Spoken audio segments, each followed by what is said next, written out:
يا صباح الورد، ازيكم؟ عاملين ايه؟ يا رب تكونوا بخير. شايفين بقى النهارده هنعمل مع بعض بسكوت بجوز الهند حلو قوي قوي ومكوناته بسيطه خالص. سامعين القرمشه؟ شايفين بقى كمان شكله من جوه حلو قوي وطعمه حلو قوي، والبسكوته كمان خفيفه ومقرمشه كده وحاجه تحفه بجد. بصوا بقى، يا دوب كده يا دوب يعني تبليه في الشاي هتلاقيه دايب وحلو قوي. انا هوريكم كده كمان، بصوا الجمال. مش بقى البسكوته الناشفه اللي هي مش بتشرب الشاي ولا بتبوش ولا الكلام ده، لا. بسكوته حلوه قوي. شايفين جمالها بقى؟ ومكوناتها بسيطه خالص خالص، ان شاء الله تبقى موجوده عندك في المطبخ وتعمليها معايا على طول. حاجه كده شكلها شيك وحلوه في التقديم، والتسويه بتاعتها كمان زي ما انتم شايفين تحفه. شكل بتفور بقى كده، بس بسكوتات كبيره كده وطعمها حلو قوي. وزي ما قلت لكم قبل كده، انا عندي التصوير الاضاءه مش مظبوطه خالص، هو لونه احلى من كده بكتير خالص. بصوا بقى الجمال. بسكوت بجوز الهند بقى، كل اللي بيحب الجوز الهند هتعجبه قوي الوصفه دي. يلا بينا نسمي بسم الله وندخل جوه الفيديو بتاعنا ونشوف مكوناتنا هتبقى ايه. عندي هنا 200 جرام من السمنه الساقعه او الزبده. حطيت عليهم كوبايه سكر بودره وبيضتين. تمام كده. وطبعا طالما في بيض يبقى لازم في فانيليا، حطيت كمان كيسين من الفانيليا. وبالمضرب بقى العادي او بالمضرب الكهرباء الموجوده عندك يعني، اشتغلي بيه. هنضرب بقى الخليط بتاعنا دوت او المكونات بتاعتنا دي لحد ما الخليط بتاعنا يفتح خالص كده زي ما هتشوفوا. ما بياخدش معاكي اي وقت، على طول هيبقى جاهز. بصوا كده اللون بتاعي معايا اهوت. المضرب العادي، ما عنديش مضرب كهرباء، اشتغلت بالمضرب العادي وكان حلو قوي. عليهم بقى بكوبايه من جوز الهند وثلاث كوبايات من الدقيق. ودي معلقه كده صغيره من البيكنج باودر. وعايزه اقول لك كده مكونات البسكوت بتاعتنا خلصت.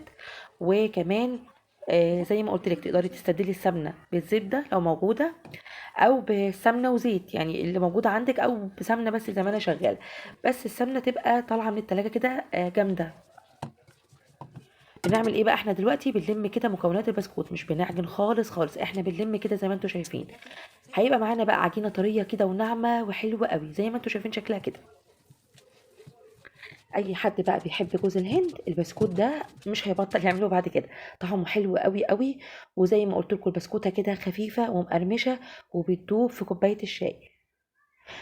كمان تقدري تشكليه باي طريقه تعجبك. انا عندي كده هشتغل بكيس الحلواني، العجينه طريه طبعا، فاشتغل باي حاجه هتبقى كويسه قوي. شايفين بقى جمال الشكل بتاعنا؟ بالكيس الحلواني ممكن تشتغلي بالمعلقه، تعمليه بالمعلقه كده. ممكن تشتغلي بالطريقه اللي انا بعمل بيها كده لو حابه ان هو يبقى غرقان قوي في جوز الهند. او تشتغلي كده على طول على الحاجه اللي هتدخليها الفرن. بصوا بقى الشكل كده حلو ازاي. النقشه بقى زي ما هتدخل زي ما هتطلع، هو مش بيفرش بقى ولا بيزيد ولا اي حاجه من الحاجات دي. وهيفضل مقرمش معاكي لحد اخر واحده. التب بقى اللي احنا شغالين بيه دوت اللي هو بيبقى بنعمل بيه الاكلير. بيبقى كبير كده، بيبقى طبعا بيتعمل بيه الاكلير. وبيعمل شكل البسكوت الحلو قوي اللي انتوا شايفينه دوت. حابه بقى تعمليه بالشكل بتاع البيتوفور هيبقى صغير.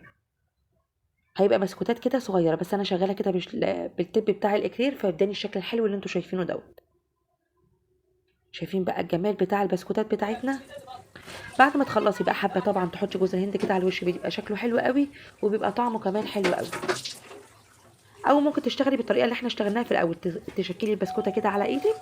وبعد كده غطسيها في الجوز الهند وحطيها في الصاج. الاسهل بقى عليكي اعمليه. هو هيعمل معانا صاجين كبار كده مليانين من 3 كوبايات بس دقيق. بصوا بقى الجمال بتاع البسكوتات بتاعنا. طبعا لو مش بتحبي جوز الهند خلاص ممكن تعملي نفس البسكوت، بس بدل كوبايه الجوز الهند اللي حطيناها حطي كوبايه دقيق.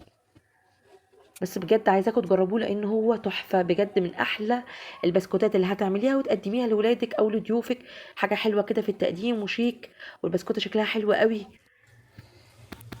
التسويه بقى كانت ازاي؟ دخلتها في نص الفرن على درجه حراره 180 اللي هي درجه حراره هاديه. هياخد معاكي لون حلو كده من تحت. طفي بقى من تحت وولعي الشوايه. او لو الفرن عندك يعني في مروحه، ولعي المروحه. هيساوي معاكي التسويه من تحت ومن فوق، مش هتحتاجي للشوايه. شايفين بقى جمال البسكوتات بتاعتنا؟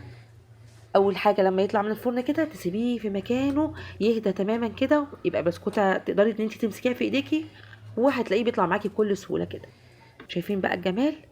يلا بقى قوموا كده جهزوا المكونات بتاعته وجهزوه واعملوه على طول، مش هياخد معاكم 10 دقايق وهيطلع حلو قوي كده.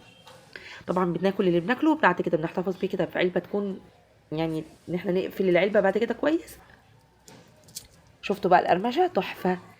زي ما قلت لكم اللي هيتبقى معاكي حطي في علبه كده اللي هي تقفليها وتمام.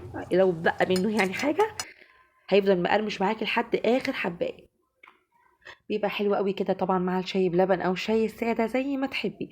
هو بجد كل اللي هيدوق هيعجبه، هيسالك عاملاه ازاي.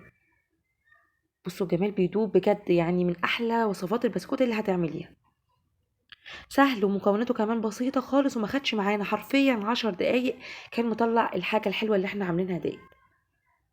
متاكده ان انتوا كده انا فتحت نفسكم على البسكوت الحلو دوت، وهتقوموا على طول تعملوه. شكله حلو وطعمه حلو، هو بوتيفور كده بس يعني كبير شويه على فكره. ممكن كمان لو حابين ان انتوا تعملوه بوتيفور ممكن تعملوه كمان، يعني احشي كده مربى او زينيه بالشوكولاته هيبقى حلو قوي. غيري بقى كده انتي واعملي الحاجه اللي تعجبك. يا رب الوصفه بتاعتنا النهارده تكون عجبتكم، ولو عجبتكم يا ريت ما تنسوش في اللايك والاشتراك للقناه وتفعيل الجرس على الكل. وبس كده، شكرا ليكم.